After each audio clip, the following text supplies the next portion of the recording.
मणिपुर में राष्ट्रपति शासन लगाया गया, केंद्र सरकार ने नोटिफिकेशन जारी किया। 9 फरवरी को ही मणिपुर के मुख्यमंत्री एन बीरेन सिंह ने दिया था इस्तीफा। राज्य में जातीय हिंसा रोकने में नाकाम होने पर इस्तीफे का था दावा। संसद के दोनों सदनों में वक्फ बिल पर बनी जेपीसी की रिपोर्ट पेश। मल्लिकार्जुन खड़गे ने जेपीसी रिपोर्ट को बताया फर्जी, कहा मिसिंग है डिसेंट नोट्स। संजय सिंह ने भी रिपोर्ट पर उठाए सवाल, कहा हमने अपना पक्ष रखा, हम असहमत हैं या सहमत हो सकते हैं, लेकिन आप इसे कूड़ेदान में कैसे डाल सकते हैं। विपक्ष के हंगामे पर बोले गृहमंत्री अमित शाह, रिपोर्ट पर विपक्ष अपनी बात रखे, रिपोर्ट में जो जोड़ना है उसे जोड़ सकते हैं। जेपीसी के अध्यक्ष जगदम्बिका पाल ने भी विपक्ष के आरोपों को किया खारिज, का रिपोर्ट में असहमति नोट शामिल किए गए। असदुद्दीन ओवैसी ने वक्फ बिल पर आई रिपोर्ट का विरोध किया, कहा यह बिल मुस्लिमों से वक्फ छीनने के लिए लाया जा रहा है। कांग्रेस सांसद इमरान मसूद ने कहा अल्पसंख्यकों के अधिकारों को कुचला जा रहा है, उनके साथ गलत कर रही है सरकार। वक्फ संशोधन बिल देश हित में नहीं, बीजेपी इसे जबरदस्ती थोपना चाहती है, सपा सांसद जियाउर रहमान बर्क का बयान। All India Muslim personal law board ने भी जताई आपत्ति, कहा देश से सेकुलरिज्म खत्म करना चाहती है सरकार। सपा सांसद इकरा हसन ने वक्फ संशोधन बिल को बताया संवैधानिक, कहा यह अल्पसंख्यकों के अधिकारों के खिलाफ। विपक्ष के आरोपों को संसदीय कार्य मंत्री किरण रिजिजू ने बेबुनियाद बताया, कहा सदन को गुमराह न करे विपक्ष, रिपोर्ट से कुछ भी नहीं हटाया गया। विपक्ष के हंगामे पर जेपी नड्डा का भी पलटवार, कहा विपक्ष की भूमिका गैर जिम्मेदाराना।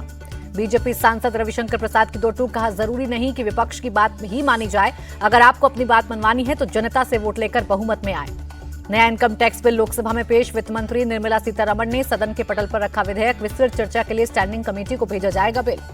नया इनकम टैक्स बिल पुराने वाले से भी जटिल है, टीएमसी सांसद स्वागत रॉय का बयान। बजट सत्र का पहला चरण खत्म, लोकसभा की कार्रवाई 10 मार्च तक के लिए स्थगित। 10 मार्च से 4 अप्रैल तक बजट सत्र का दूसरा चरण।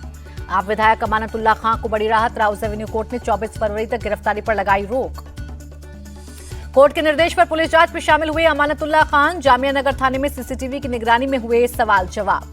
गिरफ्तारी पर रोक के बाद बोले अमानतुल्लाह खान, मैं कहीं गायब नहीं था, घर पर ही था मौजूद, मुझे गिरफ्तार कैसे कर सकते हैं। बीजेपी सांसद मनोज तिवारी ने अमानतुल्लाह को बताया बड़ा अपराधी, कहा कानून अपना काम करेगा। दिल्ली की पूर्व सीएम आतिशी का आरोप, कहा आपके सत्ता से जाते ही दिल्ली में लंबे लंबे पावर कट हो रहे। आतिशी के आरोपों पर बीजेपी का पलटवार, कहा इन्हें अभी भी समझ नहीं आया कि दिल्ली की जनता इनके झूठ की दुकान बंद कर चुकी है।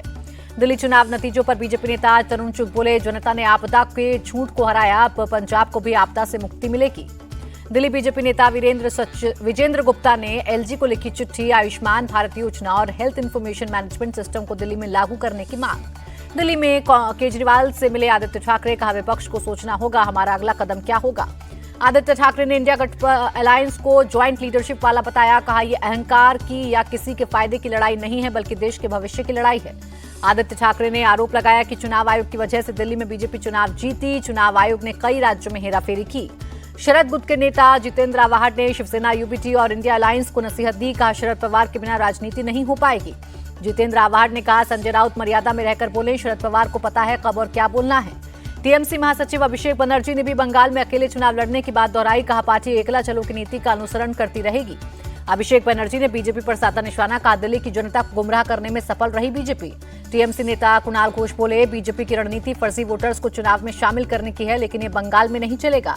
हर्षवर्धन सबकाल बने, महाराष्ट्र कांग्रेस के नए अध्यक्ष विजय वडेट्टीवार को कांग्रेस विधायक दल का नेता बनाया गया।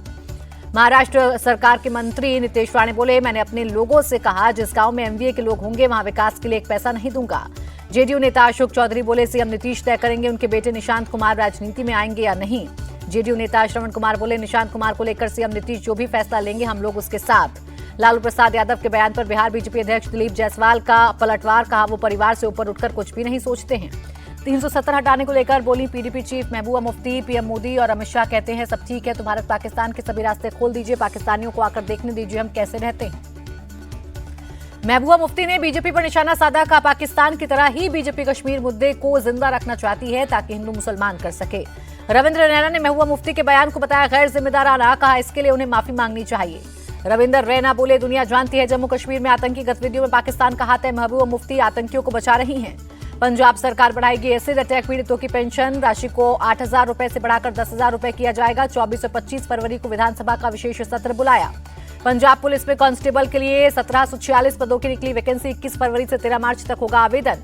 एमसीडी ने पेश किया 17,000 करोड़ का बजट, 318 करोड़ रुपए बढ़ोतरी की गई, हेल्थ और स्वच्छता पर फोकस।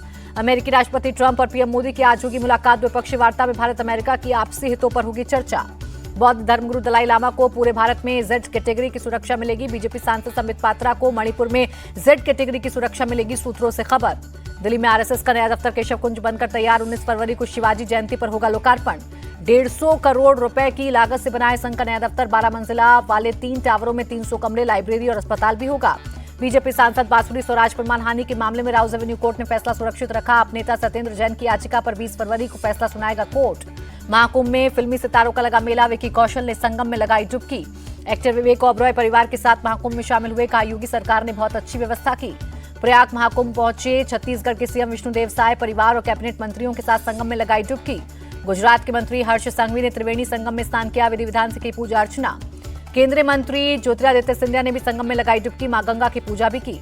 महाकुंभ की वजह से सुल्तानपुर में अयोध्या प्रयागराज हाईवे पर भीषण जाम। कई घंटों तक फंसे होने से लोग हुए परेशान। प्रयागराज जाने वाली ट्रेनों में तोड़फोड़ को लेकर एक्शन में तैयारी। आरपीएफ ने अलग अलग जगहों पर दर्ज की एफआईआर। सीसीटीवी से आरोपियों की जा रही है पहचान। महाकुंभ मेले के सेक्टर 18 में टेंट में लगी आग पर तुरंत पाया गया काबू। किसी के हताहत होने की खबर नहीं। अयोध्या के सरयू घाट पर संध्या आरती की गई। बड़ी संख्या में शामिल हुए श्रद्धालु। राम मंदिर अयोध्या के मुख्य पुजारी सत्येंद्र दास को सरयू नदी में जल समाधि दी गई। कल हुआ था देहांत। एमपी टूरिज्म बोर्ड और फिनलैंड की संस्था वीरियल के बीच MOU sign. CM Mohan Yadav बोले, पर्यटन हमारे संबंधों को नई ऊंचाई देगा। बेंगलुरु मेट्रो का किराया बढ़ने पर बोले डिप्टी सीएम डीके शिव कुमार, समिति किराया तय करती है, इसमें हमारी कोई भूमिका नहीं। जम्मू कश्मीर के एलजी मनोज सिन्हा ने सभी सुरक्षा एजेंसियों को निर्देश दिए, क्रॉस बॉर्डर टेररिज्म के खिलाफ एकजुट होकर लड़े। जम्मू कश्मीर के डोडा में ड्रोन उड़ाने और बिक्री पर पाबंदी, सिक्योरिटी को ध्यान में रखते हुए लिए गए फैसले। ड्रग तस्कर जावेद अहमद वानी पर श्रीनगर पुलिस का एक्शन। करीब 18 लाख रुपए की आवासीय संपत्ति कुर्क की गई। ग्वालियर में दिन दहाड़े 7 साल के मासूम का अपहरण। मां की आंखों में मिर्ची डालकर बच्चे को ले भागे किडनैपर। नाकाबंदी कर बदमाशों की तलाश में जुटी पुलिस। महाराष्ट्र के नंदुरबार जिले में यमन के नागरिकों को अवैध रूप से शरण देने का मामला। पुलिस ने संस्था के संचालकों पर केस दर्ज किया। यूपी के बुलंदशहर में बैलगाड़ी दौड़ और हुड़दंग का video viral. Meerut Badaun highway पर 1 दर्जन युवक हुड़दंग मचाते दिखे। अलीगढ़ पुलिस की नामी अपराधी से मुठभेड़, जवाबी फायरिंग में घायल हुआ बदमाश। लखनऊ में एक शादी समारोह में घुसा तेंदुआ। वन विभाग ने ट्रैंकुलाइज कर तेंदुए को पकड़ा। गुजरात के चांदखेड़ा में पुलिस ने डिजिटल फ्रॉड करने वाले 10 लोगों को पकड़ा। फर्जी अकाउंट्स से ऑनलाइन ठगी करते थे। बंगाल के बजबज इलाके में बमबाजी हुई। गोदाम बनाने के लिए कंस्ट्रक्शन मटेरियल सप्लाई को लेकर हुआ विवाद। पुलिस ने 2 पक्षों से 8 लोगों को पकड़ा। मेरठ में फब्तियों से परेशान एक छात्रा ने स्कूल जाना बंद किया। अपने ताऊ इरफान और उनके बच्चों पर लगाया आरोप। पुलिस आरोपों की जांच कर रही। आरोपों पर इरफान के परिवार ने दी सफाई। चाचा ने पैसे ले रखे हैं, इसलिए फिजूल के आरोप लगा रहे हैं। मुंबई इंटरनेशनल एयरपोर्ट पर सीआईएसएफ को बड़ी कामयाबी। 4.5 करोड़ से ज्यादा के सिंथेटिक डायमंड के साथ एक को पकड़ा। हिमाचल में नारकंडा की पहाड़ियों पर ताजा बर्फबारी। टूरिस्ट स्नोफॉल का लुत्फ उठाते दिखे। ताइवान के ताइचुंग में एक फूड कोर्ट में गैस धमाका हुआ। 4 लोगों की मौत, 8 लोग हुए घायल। रूस के राष्ट्रपति पुतिन और अमेरिकी राष्ट्रपति ट्रंप के बीच रूस यूक्रेन युद्ध खत्म करने पर हुई बात। पुतिन के प्रवक्ता ने दी जानकारी। मंत्री निर्मला सीतारमण बोली, खुदरा महंगाई दर आरबीआई के अनुमान 4% के आसपास है। सरकार की कोशिश है जनता पर महंगाई का बोझ ना पड़े। यूएस डॉलर के मुकाबले रुपए का भाव 3 पैसे बढ़ा। 1 डॉलर की कीमत 86 रुपए 92 पैसे हुई। लगातार 7वें दिन मामूली गिरावट के साथ शेयर बाजार हुआ बंद। सेंसेक्स 32 और निफ्टी 13 अंक लुढ़का। सेंसेक्स के 30 शेयरों में से 15 में गिरावट और 15 में तेजी रही। आईटी सेक्टर में सबसे ज्यादा बिकवाली रही।